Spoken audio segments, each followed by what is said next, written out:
finantsotsuseid, renoveeritakse oma kodusid, ehitatakse ka muidugi palju, selles mõttes, et siin see annab ka nii-öelda oma märgi ka siia. Aga õhkvesituru kasv on dünaamiliselt natuke teine, ehk siis me räägime juba ilmselt ka eelmisel aastal umbes 3000-st, võib-olla isegi natukene rohkemgi müüdud soojuspumbast, õhkvesi siis soojuspumbast. Siin on kindlasti oma märk on renoveerimisel, ehk siis üsna paljud selle poolega täna tegelevad, ka riiklikud toetusmeetmed on seda elavdanud ja siin on see tõus kindlasti suurem ja võib-olla ka nii-öelda äkilisem. Õhk-õhu soojuspumpade turg on mõnevõrra stabiilsem, siin on küll nüüd ainult Eesti Soojuspumba Liidu andmed, palju, nagu ma ütlesin, tegelik summa või ütleme tegelikult müüdud seadmete arv on tegelikult üle 10 000 veidi Soojuspumba Liidu liikmetelt, siis 4500 masinat. Et see on suhteliselt stabiilsem turg ja võib-olla niisuguseid hüppeid siin nii palju ei ole. Kui me vaatame, mis soojuspumpadest on siis nagu Eestis on tehtud, siis me anname selles sektoris tööd umbes 1000 inimesele. See on küll oletuslik number, aga see on meie hinnanguline. Aastaks 2020 on Eesti turule paigaldatud suurusjärgus 200 000 soojuspumpa kokku. Ja me oleme üldises summaarses kasutuses umbes 5,2 gigavatti soojuslikku võimsust. Kui võtta ka seda, et enamjagu sellest tuleb erasektorist ja kusagil 35 miljonit eurot võib olla aastane investeeringute kogusumma ja kokku on hoitud 0,42 meetertonni CO2 ja 2,1 teravatti energiat. Need on siis numbrilises pildis, mis on Eesti soojuspumba turg tänaseks. Mõned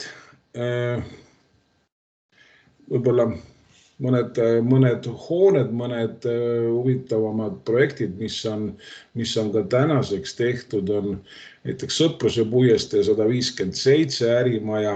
See on esimene hoone, mis läks vaiaküttele ja 40 vaia, siis termiliselt aktiveeritud vaia, 20-meetrise sügavusega, 80 kilovatti soojuskoormusega masin ja ta on olnud juba, nüüd see on üks esimesi lihtsalt, üks nii-öelda pioneer ja teedrajajad. Ta on olnud tänaseks juba 6 aastat ekspluatatsioonis ja opereerib üsna madalate kuludega. Üks huvitavamaid hooneid on näiteks Järvevanades 7,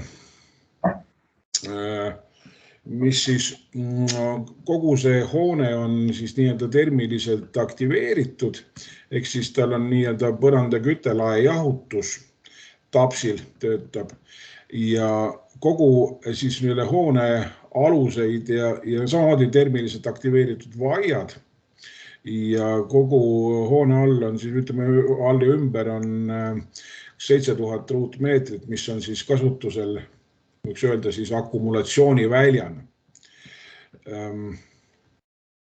Kogu siis küte ja jahutus toimub siis hoone tarindites ja ventilatsiooniga kaetakse siis nii kütte kui jahutuse tipud. See on omamoodi üsna huvitav, hoone sees on suhteliselt stabiilne keskkond ja ei puudub, ütleme, niisugusele aktiivsele jahutusele omane külm õhuvool, et ehk siis suhteliselt stabiilse keskkonnaga maja. Mis veel? Pipedrive'i ja Telia hoone. mis moodustavad omavahel siis niisuguse energeetilises mõttes ühe terviku. Telia maja all on 115 vaie 18 meetri sügavusel ja Pipedrive'i hoone all siis 16 60 meetrist puurauku. 2 × 400 kilovatti maasoojuspumbad ja need on siis omakorda on nad dimensioneeritud tegelikult jahutuskoormuse järgi. Ja tippvõimsuse siis ehk siis nagu tipu katab kaugküte. Laev Paldiski maanteel, laevamaja.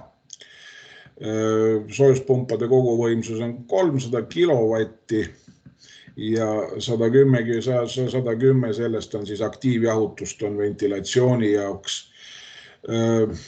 Lisaks on tal gaasiküte ja maja alla on rajatud siis 50-40 meetrist puurauku, kus siis ka ammutatakse kütteperioodil soojust ja jahutusperioodil siis jahutust. Lihtsalt siukene, ta toimib kui energiaakumulaator. Ja kuna puuraugud on rajatud eraldi seisvalt maja siis kandevaiedest, saame me tegelikult temperatuuri puuraukudes lasta ka, ma läksin kogemata edasi, saab lasta ka kuni -9 kraadini, see on teatud tingimustel.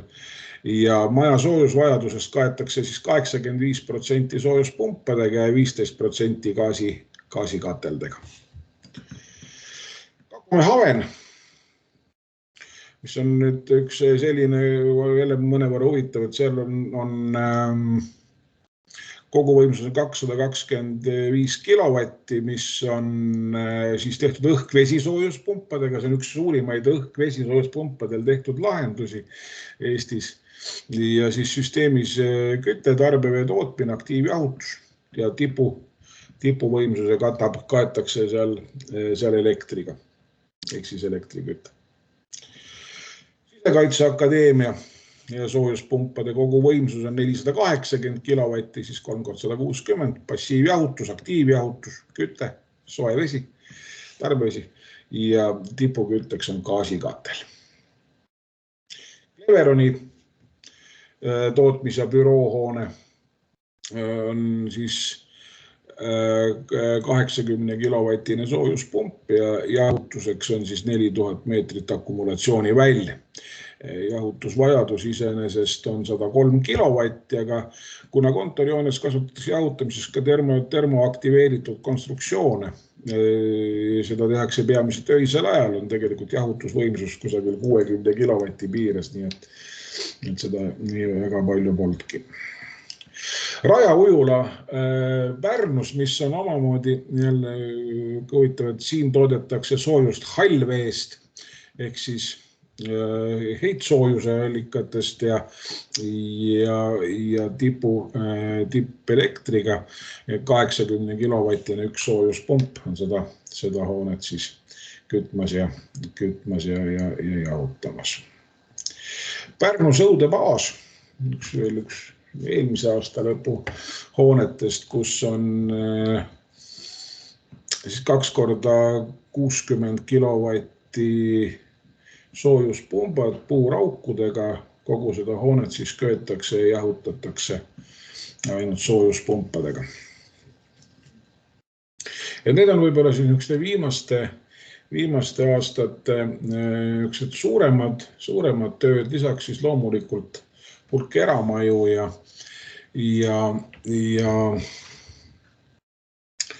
ütleme ka väiksemaid ühiskondlikuid hooneid. Kui nüüd rääkida trendidest, mida me siis nagu oleme viimastel aastatel nagu kogenud on, eelmise aasta lõpp tõi meile primaarenergia hinna äärmise volatiilsuse ja nagu me kõik oleme saanud lugeda kirjutavast ja pilti näitavast meediast, siis paljude jaoks tuli elektri hinna tõus loomulikult üllatusena.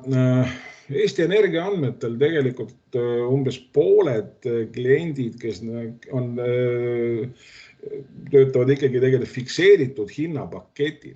Ja just need viimased päevad on meie käest hästi palju küsitud, et mismoodi elektri hind on siis turgu muutnud või kas soojuspump on ka homme üks võib-olla eelistatumaid kütteviise, siis ma arvan, et jah, ja täna, kui me vaatame primaarenergia hindasid, siis me oleme ikkagi arvamusel, et elektri hinna ja börsi hinna vaatest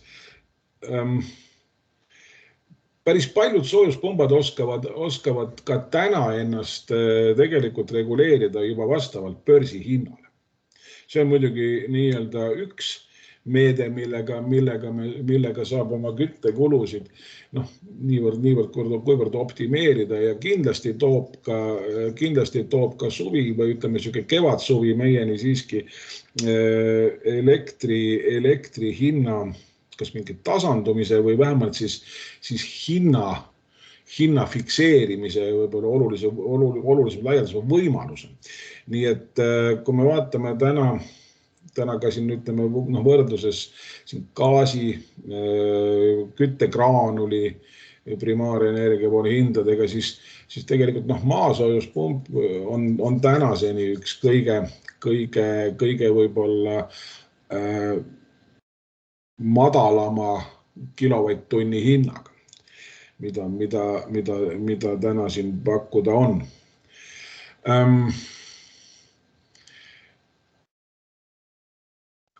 Võib-olla siin sellele hinna poolele võib-olla rohkem ei keskenduks ja võib-olla me saame sellest ka pärast rääkida ka niisuguste küsimuste ja mõtete juures.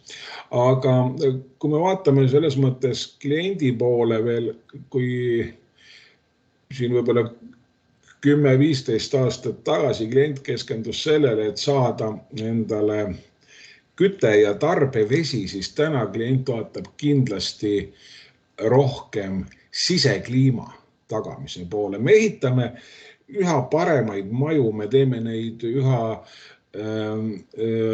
tuule ja infiltratsiooni kindlamateks, me kasutame paremaid aknaid, paremaid isolatsioonimaterjale. Samas me muudame ka sellega oluliselt hoone sisekliimat, ehk siis ruumides on kuiv, me peame tegelema ka niisutusega, kohati me peame tegelema ka hoonete kuivatamisega ja kindlasti ka tänases mõttes kindlasti ka jahutusega.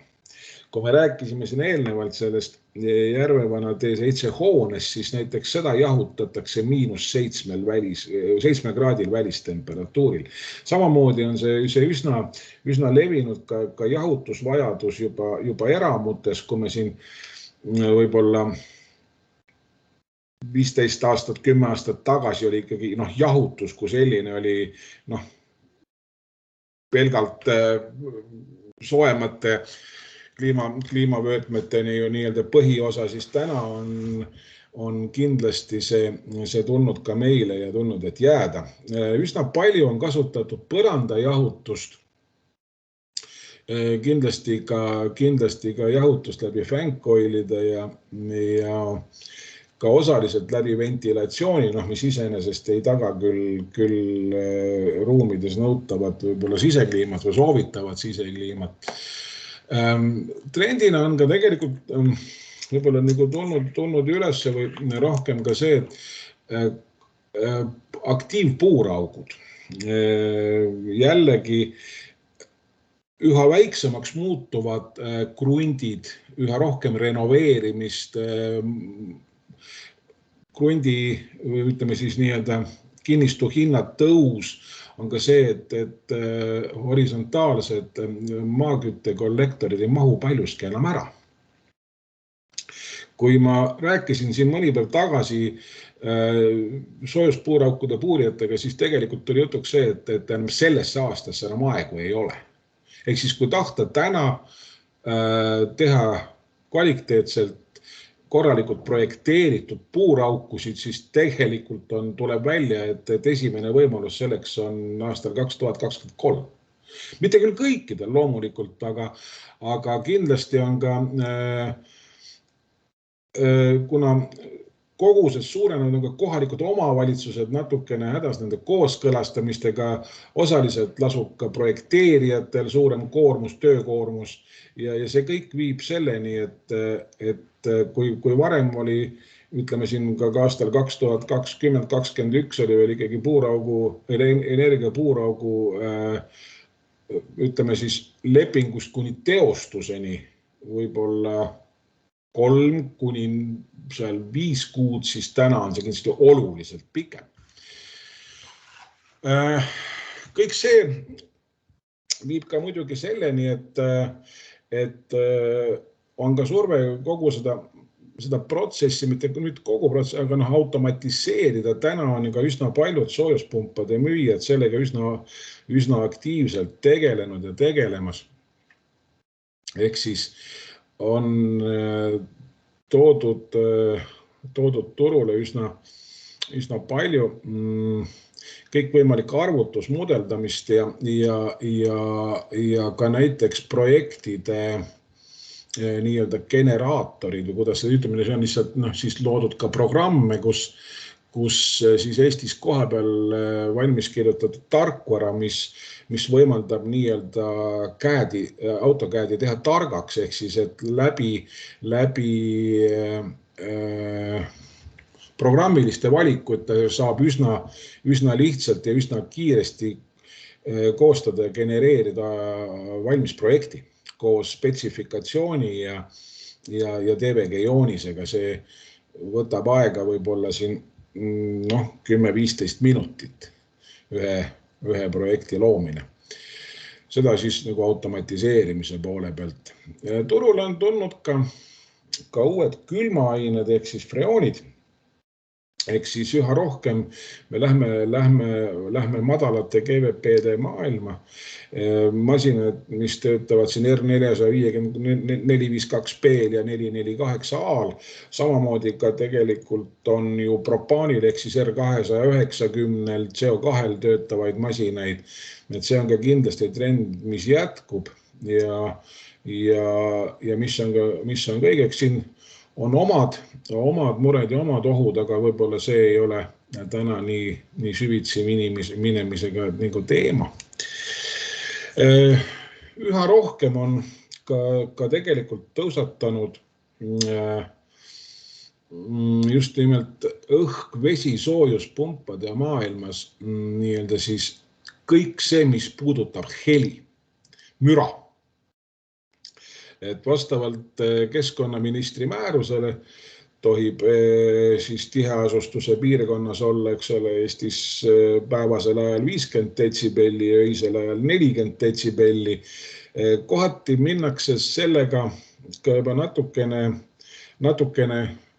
võib-olla hakkas nüüd just päris liiale, aga teatud piirkondades ei ole ka enam haruldane, kus naabrid sõlmivad notariaalseid kokkuleppeid heli koha pealt.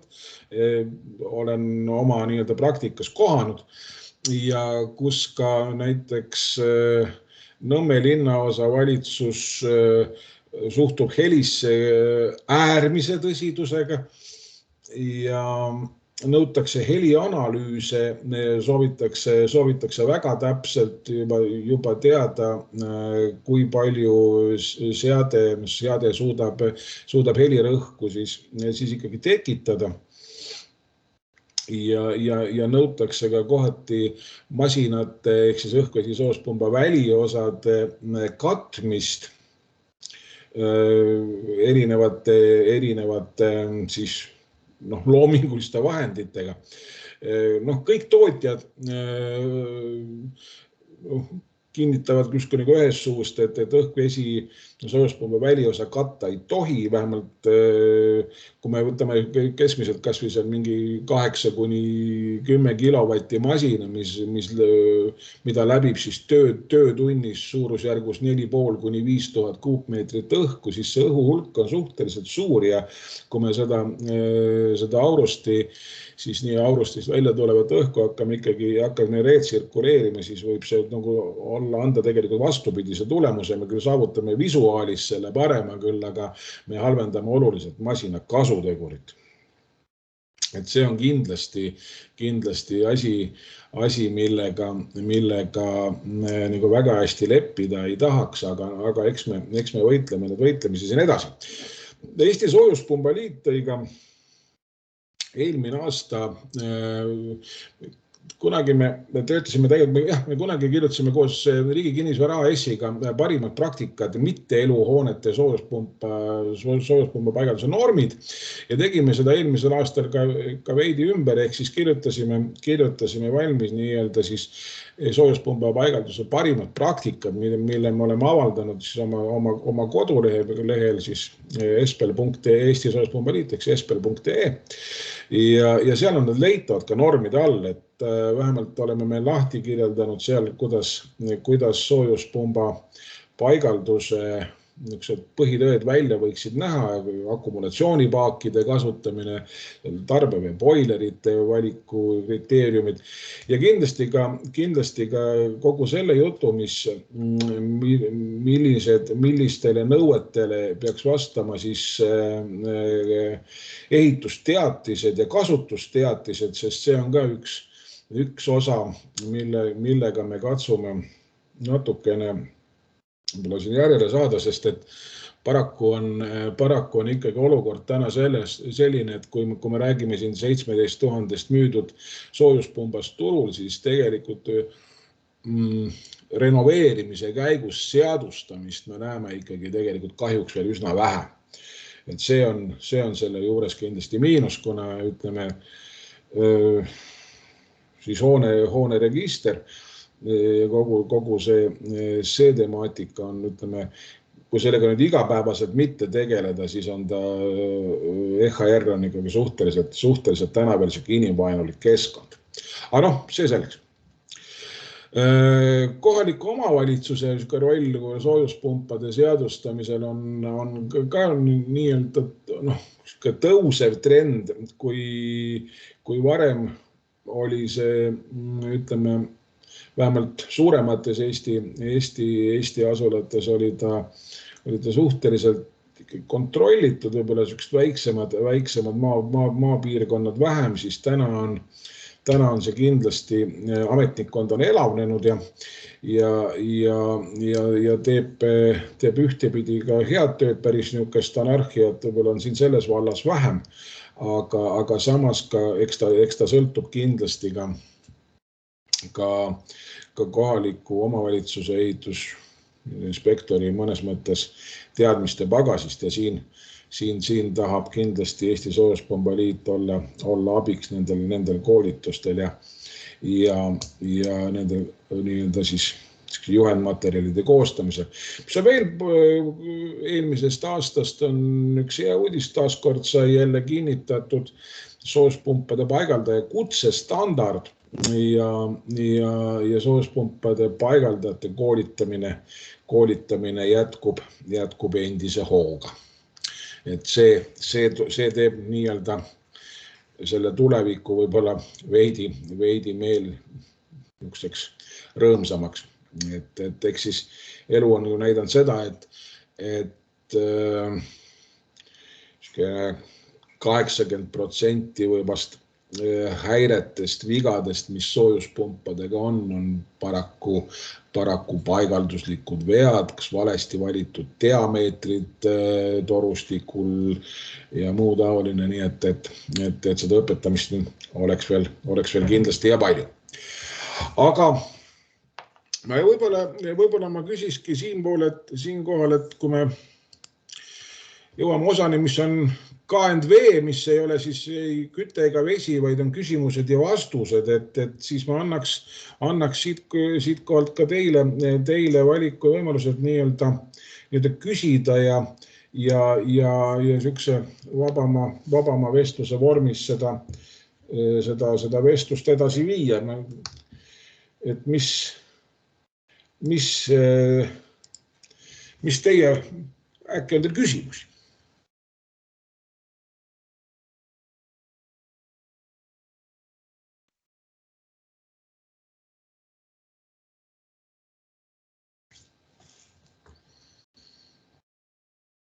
Täitsa julgesti võib küsida.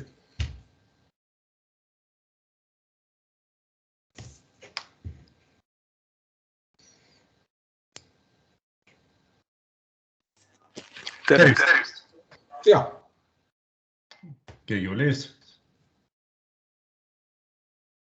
Ja, hallo, palun. Hästi, mina siis alustan. Olen Vladislav, ma saatin ja küsin niimoodi, et sa mainisid siin täitsa lõpus kutsetest. Ja. On soojuspumba paigaldaja kutse. Kui palju tavaline, ütleme, soojuspumba ostja jääb sellele tähelepanu pöörama? Soojuspumba ostja täna paljuski lähtub veel hinnast. Kui see hind on 300–400 eurot odavam, siis ta teeb selle hinnast. Küll aga on inimesed on teinekord juba kas võib-olla seal, kes seal oma 3. või 4. nii-öelda elupaiga ostmisel ja oskavad tegelikult hinnata seda. Ja on ka küsitud just, et kas on olemas kutse, tõendatav, kas on olemas ka kutsetunnistus, mis puudutab külmaaineid ja kas paigaldajad on sertifitseeritud. Et see on muutumas üsna oluliseks, see võib-olla täna ei ole veel nii-öelda primaarne, eks ole, mida klient küsib esimesena, aga kindlasti on see nii-öelda tõusetrend, jah. Sest täna on võimalik näiteks Tallinna Lasnamäe mehaanikakool koolitab juba 6. aasta siis soospumpade paigaldaja tase 4 esmase kutsena ja seda on võimalik samamoodi ka omandada nii-öelda relevantse töökogemuse baasil.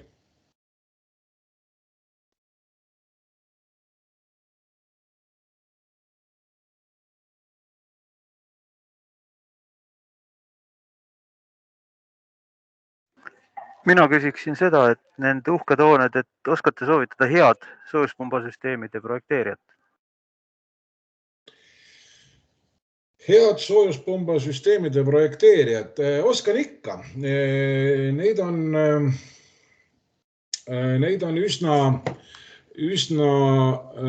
üsna mitmeid, aga eks siin kindlasti sõltub ka natukene sellest, et kui suurt on see eramu, on see ühiskondlik hoone, võib-olla ka isegi sellest, see võib-olla, et kus ta nüüd lokaalselt Eestis asub, aga kindlasti oskan ja võib-olla ma ei hakkaks siin nüüd nimesid ette lugema, aga neid täna on juba ja selles mõttes, et kes ei tee puhtalt copy-paste'i ja kes natuke mõtlevad võib-olla kaasa, jah, on küll. Et kui kellelgi on huvi, ütleme selles mõttes konkreetselt küsida või teada mõnda head projekteerijat, jah, ma oskan kontakte jagada küll, aga ma võib-olla teeks seda nii-öelda võib-olla väljaspool seda webinari.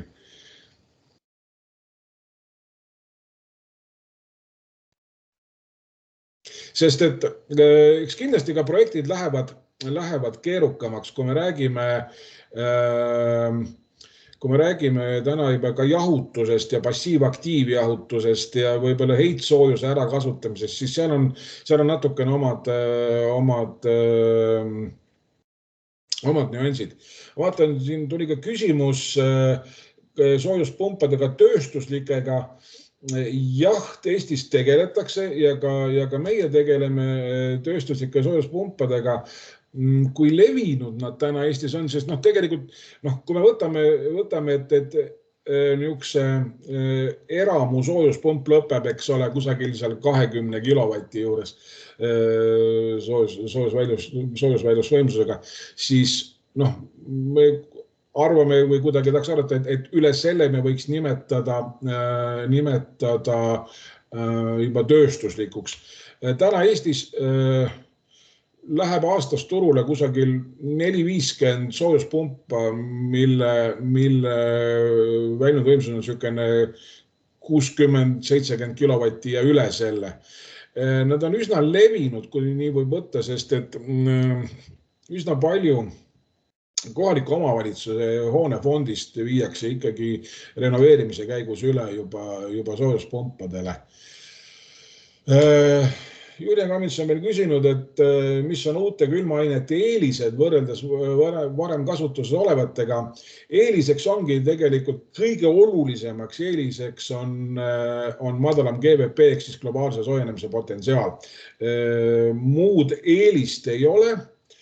Otseselt, kui me räägime väga üldises võtmes, ehk siis tegelikult iga külmaaine omab oma spetsiifilisi omadusi, eks ole, et kes neist töötab paremini madalates rõhuklassides, kes töötab kõrgemates paremini ja eks neil ole ka kõigil oma täpne spetsiifika, nii et aga kui nüüd väga ühesõnaliselt vastata, siis jah, tegelikult madalam GWP ehk siis globaalse soojenemise potentsiaal, see on see, mille poole me täna rõhume.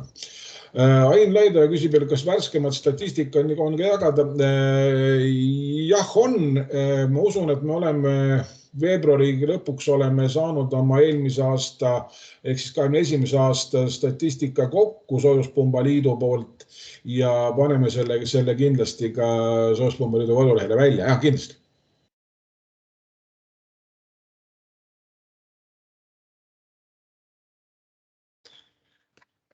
Sooviks küsida veel, et millised on Eestis kõige suuremad soojuspumbad paigaldatud ja võib-olla võrdlusmomendiks, et millised on maailmas täna trendid, et millised on maailmas üldse suuremad pumbad olemas? Maailmas. Maailmas me räägime megavatti, ütleme seal ka kümnete megavatiste võimsustega soojuspumpadest. Neid on palju. Lähiriikides Soome, Rootsi on teinud päris suuri süsteeme.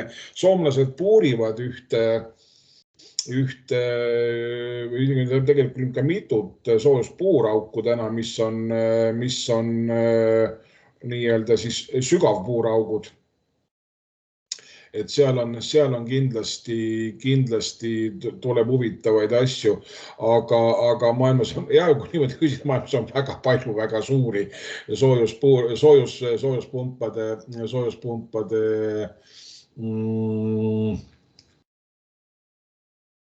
süsteeme. Mul ei ole otseselt väga palju siin praegu, ütleme, peast ei pane praegu väga täpseid numbreid paika ausalt. Selles mõttes, siin ma jään võib-olla natukene selliseid pika eed ütlema, et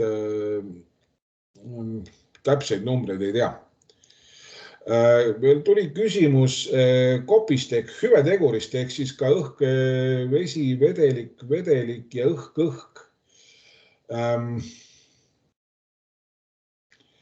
Kopp ehk kasutegur. Kõik soojuspumba tootjad annavad vastavalt Euroopa normatiividele välja siis täna hooajalist kasutegurit ehk siis S-koppi, mis on siis nagu sesonaalne kasutegur.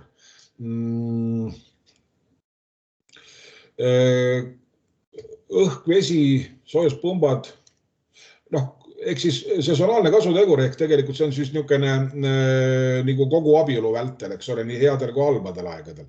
Et ehk siis see on Siukene väga ümmargune number, aga kusagile peab selle ju panema. Teisalt on nüüd see, et kõikidel masinatel antakse ka kindlasti kasutegur ehk siis mingisugusel konkreetsel fikseeritud temperatuuril ehk siis näiteks õhk-vesisoojuspumpade puhul on ta seal +7, 35 pealevoolul. Noh, meil ei ole kogu aeg +7 ja pealevool 35, eks ole. Samamoodi ka maasoojuspumpadel, mis antakse, eks ole, maast sisse tulev 0 ja pealevool 35. Jällegi, kui me kasutame näiteks energiapuuraukusid, võib meil olla ka sisendtemperatuur, eks ole, ehk siis külmakandja poolel võib olla ka näiteks +3, +4, +5, kasutegurid muutuvad. Paslikum oleks jah, täna otseselt, kui me oleks masinetame võrreldes, me võime võrrelda seda nagu külmas kliimas, eks ole, siis S-kopi järgi. Et seda siis igal tootjal on need ka välja kindlasti toodud, vastasel juhul ta ei saaks seda siin Eestis väga müüa. Aga Aare Valamägi, kui teil on mingisugust väga täpsustavat küsimust kopist, ehk siis võime sellest rääkida.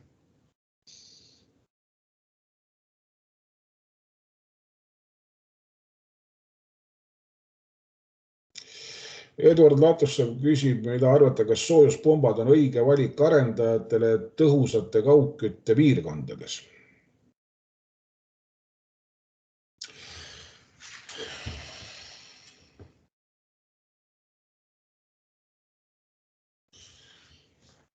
See on hea küsimus.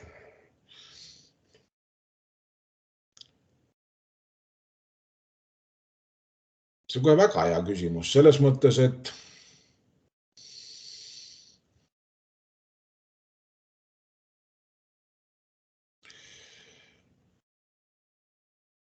võtab natuke isegi mõtlema. Eesti Soojuspumba liidu liikme ütlen, et muidugi on see äärmiselt hea ja õige valik. Ma pigem olen võib-olla ma tahaks võib-olla näha rohkem madala temperatuurilisi kaugkütte piirkondasi, kus on lokaalsed soojuspumbad hoonetes, mis teevad nii kütet kui jahutust. See oleks väga hea valik minu meelest. Aga eks kõik sõltub ühtepidi ka hoonele antavast energiaklassist, energiamärgisest ja teine asi muidugi, mida tasub ka meeles pidada, et on olemas ka nii-öelda jooksev kulud, eks ole. Ehk siis me peame vaatama ka seda perspektiivi. Mulle otseselt kaugkütte vastu mingisugust allergilist reaktsiooni ei ole. Nii. Eimar Jõgisalu küsib veel, kuidas on paranenud COP viimastel aastatel valmistatud pumpadel.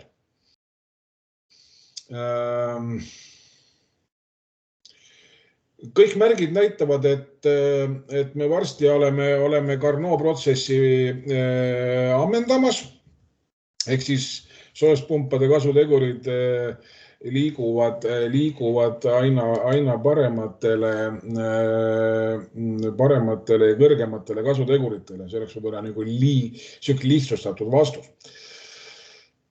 Tiit Taimisto küsib, õhkvesipumbad näiteks 8 kilovatti Nõmmel Pirital, millisel kaugusel seadmest võiks müratõkke ekraanist tulenevad kasutegur arvamist lugeda talutavaks? Tootjad ütlevad üldiselt, et meeter on see minimaalne vahemaa, mis tegelikult võiks olla Aurusti ventilaatori ja esmase tõkke vahel. See sõltub natukene ka seadme võimsusest, ehk siis mida suurem on see seade, seda kaugemal peaks olema ka esmane nii-öelda tõke. Nii. Tõnu Tamm kirjutab, et Tallinnas on suuremate paigadatud soojuspumpade võimsused kuni 350 kilovatti suurusjärgus vastavalt vajadusele pannakse neid mitu seadet ühtsüsteemi ja 350 kilovatti ei ole väga niisugune harukordne, näiteks 300 kilovatti, Salatskivi 3 korda 100 kilovatti soojuspumbad ja nii edasi, siin neid näiteid on palju.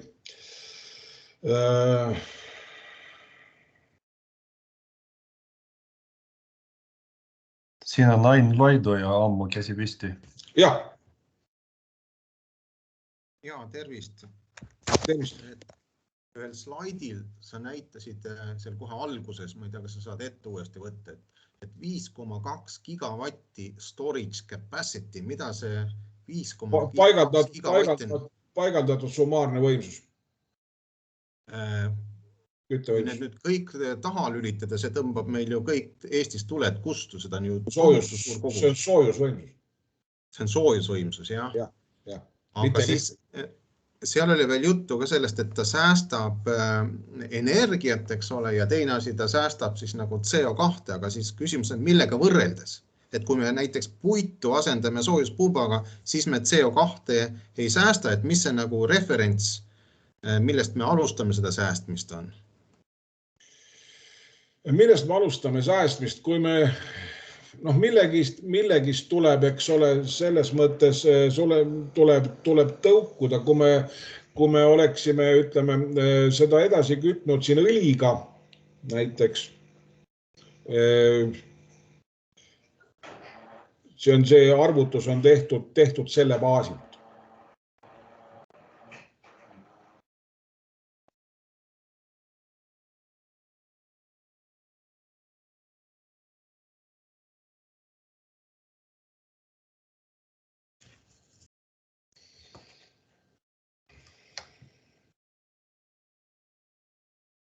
Aare Vamamägi ütleb, et soojuspumba puhul peaks olema elektriheites tehtud ja ka see oleks ka täiesti nii. Lilia Potapov küsib, et tere, on paigaldatud väga suur kogus seadmed, kas turul on piisavalt spetsialiste pädevusega hoolduse teostamiseks, kes koolitab hooldustööde tehnikuid. Ja, see on üks suhteliselt tõsine mure. Hooldustööde spetsialistid on üks enim tagaotsitud klass inimesi Eestimaal ja kes teab, kus neid leida, siis võiks mulle kohe teada anda. Ain Laido ütleb, elekter ei pruugi roheline olla, tõsi, elekter ei pruugi roheline olla. Aare Vamamägi ütleb, et sealt tulebki sääst, et kopp võrreldes otse elektriküttega. Ja, ka see. Nii. Arvit on käsi püsti. Jah. Tere, kas mind on kuulda? Jah. Kuressaare soojust esindan mina ka ja küsimus selline, et üldiselt on ju vähemalt Kuressaares kaugkütte ja kõik need soojuspumba lahendused on teatud vastuolus. Nii. Hoonetele paigaldatakse soojussõlmi, kus siis nii-öelda põhikütteks on planeeritud siis soojuspumba lahendus, mis on ventilatsiooni mingi tagastusest ja kus see soe kõik tuleb. Selle tulemusena skeemid, mida välja pakutakse, on reeglina sellised, mis hakkavad kütma kaugkütte tagasivoolu või kaugküte on siis nii-öelda tippu katmiseks ainult. Et kas te olete selle vastuoluga nagu kursis ja kas on mingid selliseid skeeme, soojussõlme skeeme, kus teist ei häirita, tagasivoolu üles ei köeta? Aitäh. Ma küsin veel küsimus, mis on tänase kaugkütte trassi tagasivoolu temperatuur? Tagasivoolu temperatuur sõltub ilmselt ka välisõhust ju. Absoluutselt. Millal ta on, eks ole? Ja, loomulikult.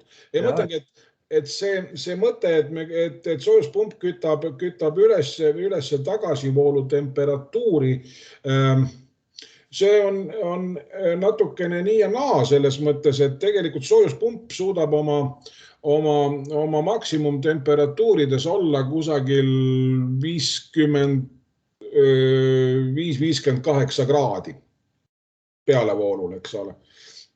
Ehk siis noh, kui me räägime siin, kui me räägime võib-olla,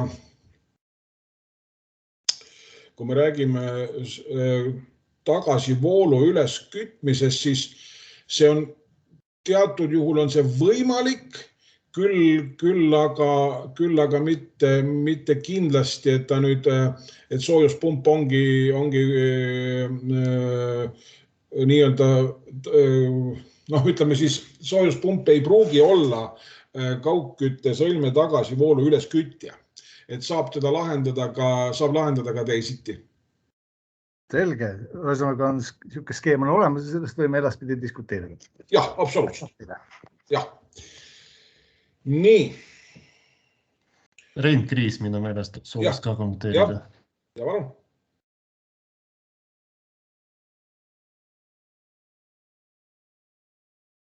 Ja palun. Ilmselt oli juhuslik siis. Okei. Aaro Vamanik ütleb, et kui kaugkütte hind on 60 mega ja elekter 260 eurot megavatt-tund, siis pump kaugküttega suures mahus ei võistle. No ütleme, kui me töötame kasuteguril 4, siis ei olegi veel ju nagu väga hull, eks ole. Kui on elektri hind kõrgem sellest, jah, siis me siis enam ei võistle. Kui elektri hind on madalam, oleme loomulikult konkurentsis. Aga kui ta läheb kusagilt ja ütleme 260 ja rohkem eurot megavatt, siis see hetk on, kui olla nii-öelda börsil, siis väga hull ei ole, aga kapitalikulu ju ka. Ja loomulikult on kapitalikulu ka selles mõttes, et samas ma olen ka üsna veendunud, et ma olen oma elus ehitanud ka suuri katlamaju, ehk siis olnud nii-öelda ütleme selles mõttes kaugkütte või keskküttemeeste meeskonnas, et ega kapitalikulu on ka kaugkütte ehitamisel ja trassi haldus. Ain Laidoja, palun. Ja et ei oskagi päris hästi sõnastada seda küsimust, aga küsimus on pigem see, et soojuspumbad ja targad soojuspumbad, eks ole, et mis jälgiksid elektri hinda, tunni hinda, et kui palju sellised on levinud ja siis võib-olla miks nad nii vähe levinud on ja selline idee, et kas äkki peaks riigi poolt tegema kohustuslikuks või lubada ainult müüa tarkasid soojuspumpasid tulevikus? See on hea. Selles mõttes täna targad soojuspumbad on täitsa tootjatel nagu olemas. Ma ütlesin, et soojuspumpasi, mis oskavad võtta Nord Poolist järgmise 24 tunni hinna ja vastavalt sellele seada oma pealevoolu temperatuurid nii küttel kui jahutusel. Ja on olemas ka nii-öelda loodud siis Eestis väiksemal määral programmilisi sisendeid soojuspumpadele, mis võtavad siis elektribörsi hinna aluseks. Need on küll nüüd nii-öelda ise tehtud lahendused, aga see tark soojuspump ei ole täna mingisugune võib-olla niisugune Mission Impossible või kas seda nüüd on ja kas seda on nii vähe. Ei, pigem on see võib-olla ma pakun välja aasta küsimus, kus enamikul tootjatel on börsi hinna lugemise oskus masinates sees. See tuleb üsna ruttu.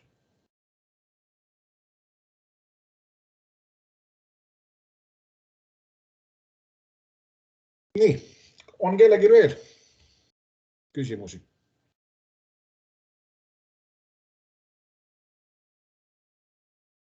Julia Kavinski, kus siis ise tehtud lahenduse saab, soovin omale nii soojustehnikuna kui eratarbijana. See sõltub natukene, mis tüüpi soojuspumbaga teil täna tegemist on, aga usun, et oskan nõu anda küll võib-olla väljaspool seda webinari, et ma tean kindlasti masinaid, okei, selge. Ma ei hakka siis võib-olla pikemalt sellel peatuma, kui Julia kirjutab juba, et sobib. Okei, on kellelgi veel?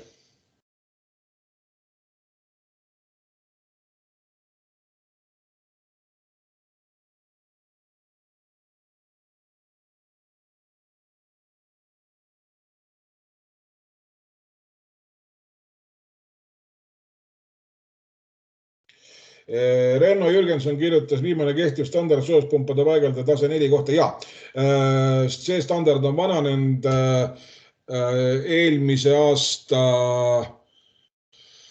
20. detsembril kutsekojaga läks uus standard kutsekojast läks siis nii-öelda kinnitamisele, nii et standard peaks hakkama kehtima hiljemalt, kui ma mälu nüüd ei peta, on ta veebruari lõpus või märtsis peaks hakkama uus standard kehtima. Kertu Võld küsib, mis on börsihinna lugemine paremaks teeb, vaatad börsihinda ja tõded, et homme tuleb külma, siis ei, börsihinna lugemine selles mõttes ei tee seda, ehk siis tegelikult võimalus on börsihinda jälgival masinal, siis kui meil on näiteks siin ka viimastel päevadel on börsihind olnud siin 0,1 senti. Ja lihtsalt sellel hetkel, kas ta siis odavas elektritsoonis olles kütab natukene maja ette, hoones on tahes tahtvat akumulatsioon, soojusinerts, eks ole. Ja täpselt jah, Vladislav Mašatin ütles ka, et jah, täpselt soojusinerts, ehk siis see puudutab nii ka tarbevee tegemist, see puudutab ka vajadusel jahutamist, ehk siis ja kütet loomulikult, et siin seda inertsi ja odavat hinda katsutakse ära nii-öelda kasutada. Väidetavalt, seda on küll just raske mõõta, eks ole, aga rääkides tehaseinseneriga, nad väidavad vähemalt, et see sõltuvalt elektri hinna volatiilsusest võib see kasu olla kusagil 5–15%.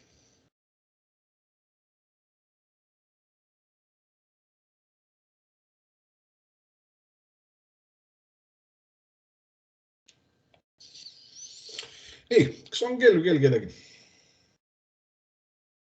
Võib-olla isegi võib-olla omas kogemusest, kui Vladislav Mašatin ütleb, et omas kogemus 23. Ja see sõltub energia, primaarenergia hinna nii-öelda siis volatiilsusest, aga on võimalik saavutada kindlasti. Ka suuremad kui 5–15. Kui meil see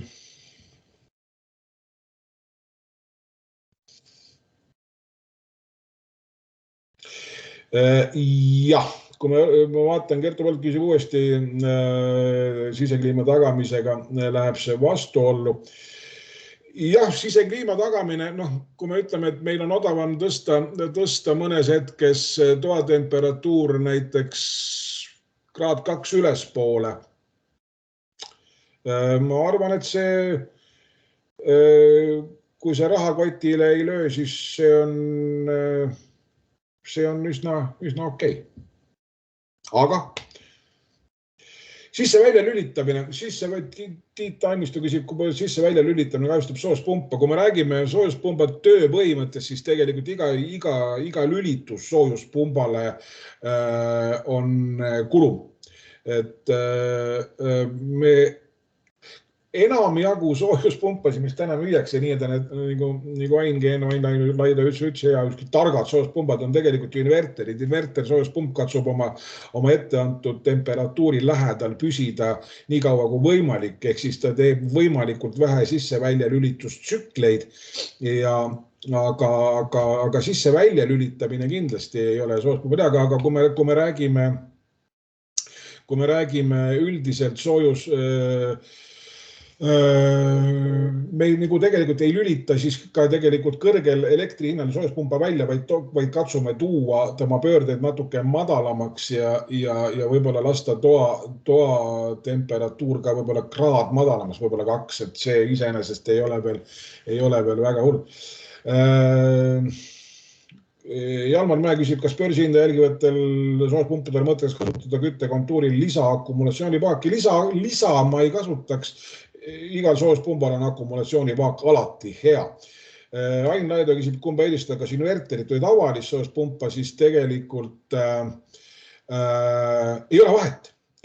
Kui meil on stabiilne soojuskoormus, ehk siis ütleme, et välisõhu temperatuurist sõltuvalt, siis tegelikult ei ole vahet ja kas on inverter või tavaline soojuspump. Kui meil on väga muutuv soojuskoormus hoones, siis kindlasti inverter. Kui meil on välisõhust sõltuv puhtalt ainult soojuskoormus, siis ei ole tegelikult vahet. Ja betoonpõrand, betoonpõrand samamoodi võib olla akumulatsioonipaagiga. Taimiste ütleb seega parem on võtta küttetemperatuur olla. Ja täpselt õige. Taimistu õige. Jah, küttetemperatuur lihtsalt tuua allapoole. Selleks võib olla ka tarbevee temperatuur, selleks võib olla jahutustemperatuur, tõsta üles natukene, mis iganes. Jah, lihtsalt vähendada kallil elektri hinna ajal lihtsalt tarbimist, sest et reeglina need piigid ei ole väga pikad. Need on tavaliselt tund 2. Kui me räägime betoonpõrandaga põranda küttest, siis hoone soojusakumulatsioon on suhteliselt pikk ja toa temperatuurile ja kui me võtame lihtsalt pealevoolu temperatuuri, toome allapoole.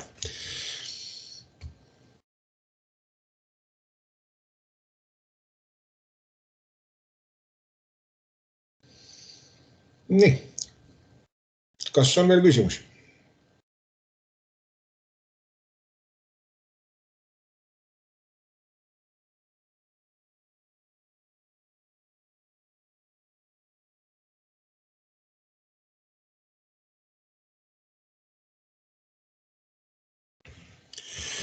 Kui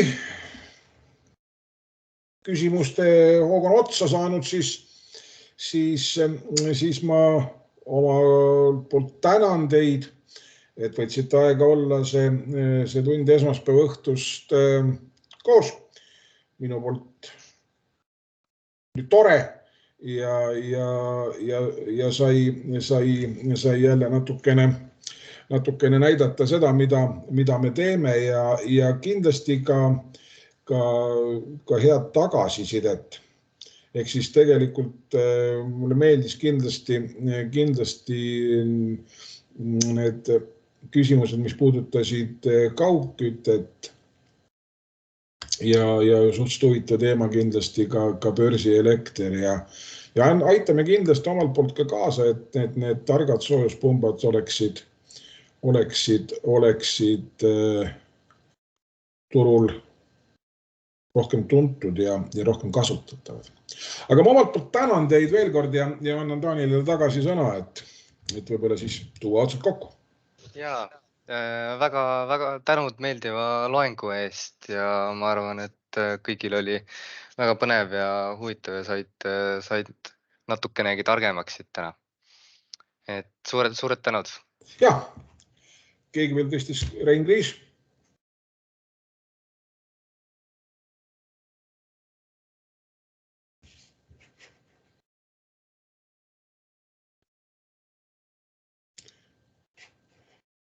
Kas Rein Kriis vajutas nüüd kogemata käe tõstmisnuppu või soovis Rein Kriis midagi öelda?